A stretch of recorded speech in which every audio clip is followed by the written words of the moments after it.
j'avais plusieurs questions comme ça, mais la première qui me semblait intéressante, donc c'était avec votre regard d'expert qui travaillait avec un certain nombre de SCPI sur le marché, le régulateur il change les règles, il augmente la fréquence des expertises. Moi, j'ai appris à l'école que l'immobilier, ça bougeait pas tant que ça, et là finalement, on a eu cette année, et en 2023 et en 2024, des mouvements assez substantiels. Comment ce changement de réglementation a impacté le marché? Alors, c'est pas que le changement de réglementation n'a pas impacté en tant que tel le marché, par contre, il a impacté les pratiques. Hein.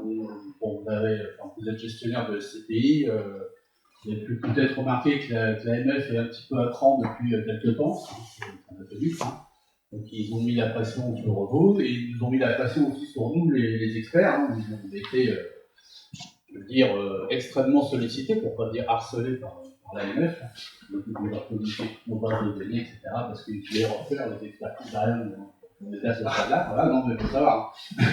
Voilà. Bon, après, ils se sont aperçus que c'était quand même compliqué, parce qu'il n'y a pas que des références qui permettent de faire l'expertise, il y a aussi toute l'analyse du bien et les complexités qui n'est pas appréhendées.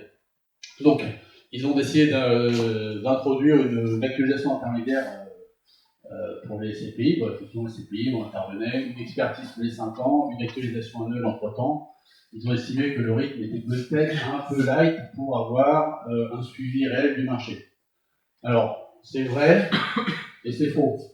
C'est vrai parce que quand on a des mouvements importants de marché dans une année, il faut attendre la fin de l'année pour les acter dans l'heure de la CPI. Quand il y a des mouvements locatifs importants, hein, vous avez une grosse relocation le 15 janvier, ou un congé le 15 janvier sur un immeuble qui pèse lourd dans un fonds, on acte l'incidence sur la valeur quasiment un an après, 31 décembre. Donc effectivement, l'actualisation au 30 juin permet d'acter ce genre de mouvement au milieu de l'année. Donc pour ça, c'est extrêmement utile. C'est pas forcément très utile non plus pour ce qu'on se passe sur un autre plan, sur des patrimoines diversifiés qu'on a en région. On a beaucoup de CPI qui ont des patrimoines diversifiés en région. On s'aperçoit que même des fois, pour trouver une tendance d'évolution sur un an, c'est compliqué. Alors sur 6 mois, c'est pas de mouvement locatif. Bon, là, modestement, on peut dire qu'on a une évolution, ce qui peut nous mettre en difficulté pour faire accepter une évolution, parce que sur ces marchés qui ne bougent pas beaucoup, il faut vraiment avoir le recul d'un an pour pouvoir percevoir des fois l'évolution de ce marché. Il faut attendre 2-3 transactions qui vont être tombées au mois d'octobre pour avoir vraiment la perception de ce qui s'est passé sur ces marchés qui sont assez peu actifs. Donc, l'actualisation fin juin peut engendrer une difficulté, parce qu'après on a du mal, je veux dire, petit expert, on a du mal à faire admettre à nos clients que entre juin et décembre, ça peut baisser de 10%, mais vous n'avez pas bougé fin juin, comment ça se fait que ça baisse de 10%, voilà, on n'a pas de retour de marché avant, donc c'est un peu plus compliqué à faire passer. Donc on voit que ça a été bien intégré dans tous les appels d'offres sur lesquels on a sollicité aujourd'hui pour des SCPI, on a cette actualisation en juin qui n'est pas vue. Sur les fonds plus anciens qu'on a, c'était pas vu, donc on fait des avenants, enfin voilà, on traite ça avec nos clients, on a intégré quasiment sur toutes les CPI qu'on a expertisées.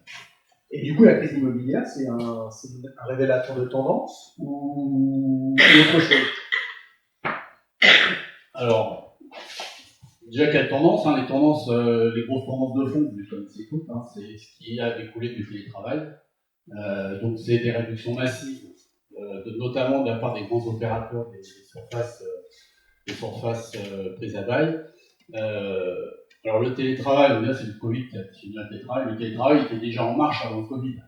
Hein, beaucoup de grandes sociétés, dont les nôtres, on était déjà prêts pour le télétravail avant, et le télétravail a très bien marché pendant le Covid parce que les sociétés étaient déjà prêtes pour le télétravail. Donc, le Covid, ça n'a fait qu'accélérer le mouvement qui était déjà en marche. Mais les conséquences, c'est qu'on s'est aperçu qu'on a trop de surface parce que les gens viennent plus au bureau, ils viennent 2 jours par semaine, 3 jours, une journée, et donc les gros utilisateurs ont réduit massivement leur surface. Hein. Le groupe LVCE, le groupe fait partie, 40% de surface de bureaux ont été restitués. C'est énorme. C'est juste à Charenton, c'est 50 000 m² qui ont été restitués. Voilà. Il n'y a pas un employé en moins, mais 40% de surface occupée en moins. Et on ne reviendra pas en arrière. Le télétravail, c'est quelque chose qui est gravé dans le marbre. Les gros utilisateurs, il y a quelques boîtes qui disent oh, c'est fini le télétravail, les gens prennent le bureau, etc.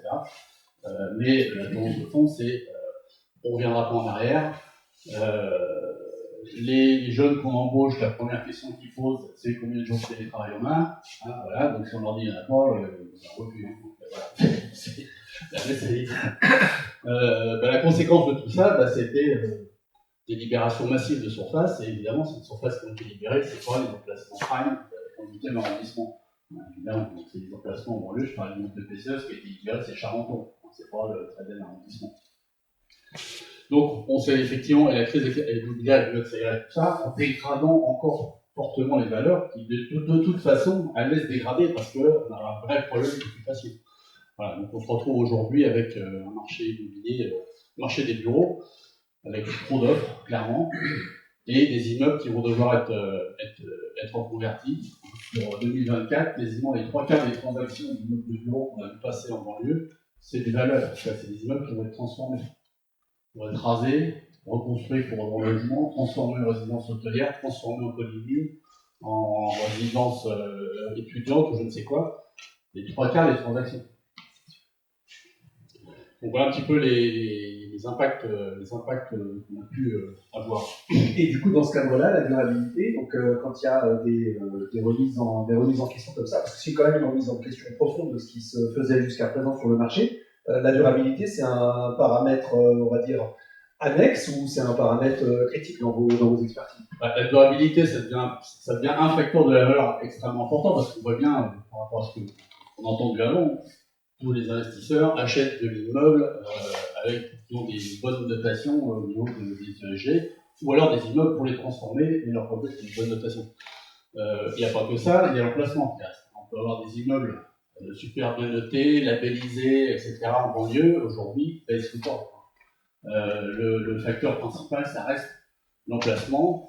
On voit que la demande se concentre aujourd'hui, suite à ces libérations massives de surface, la demande se concentre sur les endroits où il y a de la centralité, donc l'accessibilité très importante en transport en commun, des services autour, des lieux de convivialité, parce que les gens viennent moins au bureau, donc quand ils viennent, ils se retrouvent, ils veulent aller au restaurant et avoir un moment sympa, donc ils ne veulent pas être dans un endroit où il n'y a rien du tout.